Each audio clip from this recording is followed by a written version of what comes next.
Pesawat terbang dapat diberi tenaga dengan menyimpan energi dalam berbagai bentuk, baik itu bahan bakar cair untuk mesin jet atau piston, maupun dalam baterai untuk menggerakkan motor listrik. Tapi bagaimana dengan penyimpanan energi menggunakan roda gila? Roda gila dapat digunakan untuk menyimpan sejumlah besar energi dengan memutar massa pada RPM yang sangat tinggi. Tapi apakah ini cukup untuk menerbangkan pesawat? Mari kita buat roda gila dan cari tahu. Sekarang kamu mungkin bisa melihat bahwa aku sebenarnya sedang memotong serat karbon dengan mesin CNC di bawah air itu. Tapi bukankah roda gila seharusnya berat? Ya dan tidak. Jadi, energi yang disimpan dalam roda gila pada dasarnya adalah energi kinetik, yaitu energi dari sebuah massa yang bergerak pada kecepatan tertentu. Persamaan untuk energi roda gila ini adalah setengah dikali momen inersia rotasi dikali kecepatan sudut kuadrat. Momen inersia rotasi berkaitan dengan massa roda gila dan seberapa jauh massa tersebut dari poros rotasi. Dan kecepatan sudut adalah seberapa cepat roda itu berputar. Sekarang kita bisa meningkatkan energi yang disimpan dengan menaikkan kedua nilai ini. Namun, karena kecepatan sudut dikuadratkan, akan jauh lebih efektif jika kita memutar roda gila lebih cepat. Dengan menggandakan momen inersia, kita akan menggandakan energi. Tetapi dengan menggandakan kecepatan, kita akan melipat gandakan energi menjadi 4 kali lipat. Dan karena kita perlu menjaga berat serendah mungkin sambil tetap menyimpan energi yang tinggi, kita harus memiliki roda gila yang ringan yang dapat berputar pada RPM yang sangat tinggi. Dan kita ingin sebanyak mungkin massa roda gila itu berada sejauh mungkin dari poros. Oleh karena itu, digunakan hub serat karbon yang ringan dan cincin luar aluminium.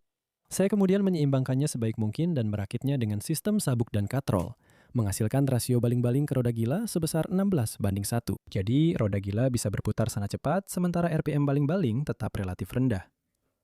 Putaran dari katrol kemudian diteruskan melalui roda gigi bevel ini untuk memutar baling-baling di bagian depan. Bahkan, saya bisa memutar baling-baling dengan jari saya sekitar 2 putaran per detik, yang berarti sekitar 2000 RPM pada roda gila. Lalu, saya memasang ekor dengan kemudi dan elevator untuk mengendalikannya saat terbang, dan membuat landasan peluncuran yang memiliki motor untuk memutar roda gila.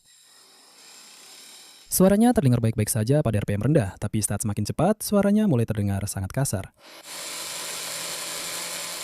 Pada saat itu, hal ini agak membingungkan. Karena saya sudah menyeimbangkan roda gila dan puli lebih baik daripada biasanya, saya menyeimbangkan baling-baling drone saya yang berputar pada RPM jauh lebih tinggi. Tapi saya memang melihat o-ring ini mengembang dan bergetar, yang saya rasa menjadi penyebab utama kebisingan. Selain itu, saya juga pikir ini membuat sabuk ikut bergetar pada RPM tinggi. Setidaknya ada cukup banyak energi yang tersimpan di roda gila sehingga bisa berputar cukup lama.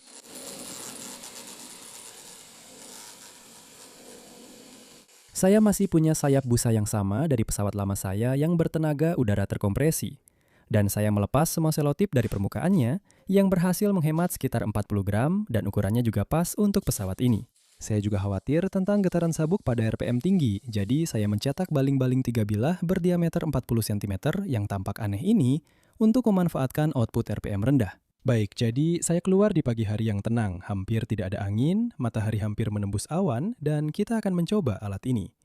Oke, kita mulai. Saya harus memutarnya perlahan dulu untuk memulai. Mari kita nyalakan motornya. Belum cukup cepat.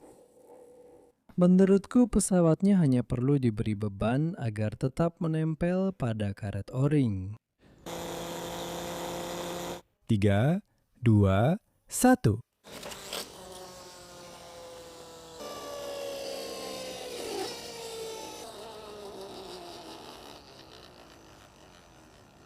Jadi itu tidak berjalan dengan baik. Jelas pesawatnya jatuh ke tanah, tapi sepertinya aku juga harus mencetak beberapa roda gigi baru.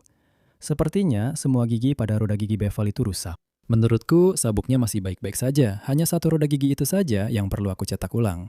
Mencetak ulang roda gigi bevel memakan waktu sekitar 1,5 jam, jadi aku memutuskan untuk menguji landasan peluncuran beberapa kali sambil menunggu, dan hasilnya pun beragam.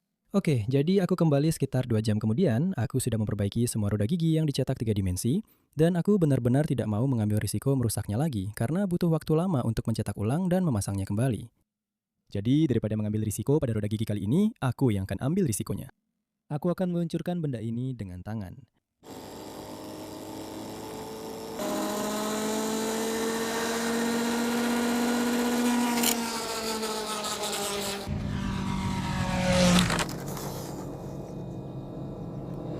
Ini akan jauh lebih sulit daripada yang aku bayangkan sebelumnya.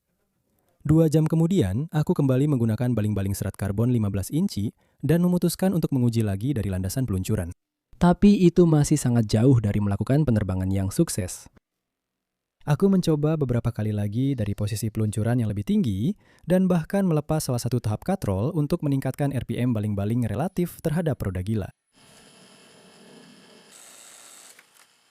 Dan bahkan setelah melepas semua perangkat elektronik untuk mengurangi beratnya lebih jauh, itu masih belum bisa terbang.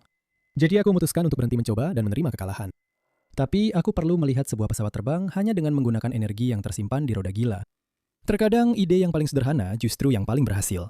Dan aku pikir aku sudah menemukan solusi untuk kegilaan roda gilaku. Mainan ini menggunakan energi rotasi dari baling-baling dan cincin luarnya untuk terus berputar setelah aku memberikan gaya pada talinya, menciptakan gaya dorong yang mengangkatnya ke udara. Tapi yang paling aku suka dari mainan-mainan ini adalah mekanisme pelepasannya yang sangat sederhana namun efektif.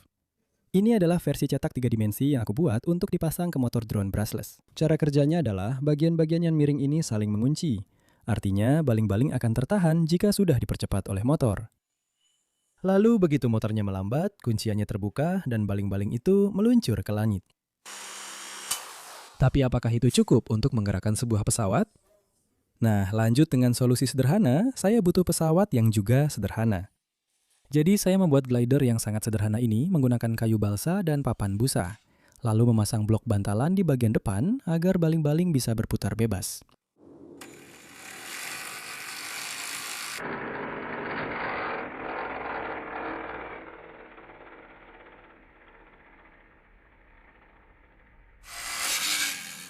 Rasanya sangat memuaskan melihat sesuatu yang begitu sederhana bisa bekerja dengan sangat baik.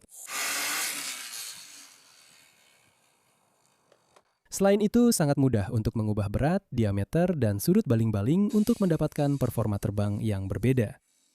Tapi jangan coba-coba mengurangi terlalu banyak berat pada bilah yang menyatukan semuanya.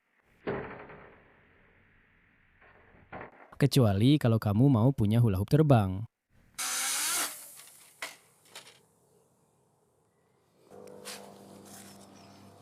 Mekanisme pelepas ini bekerja sangat baik meskipun sangat sederhana.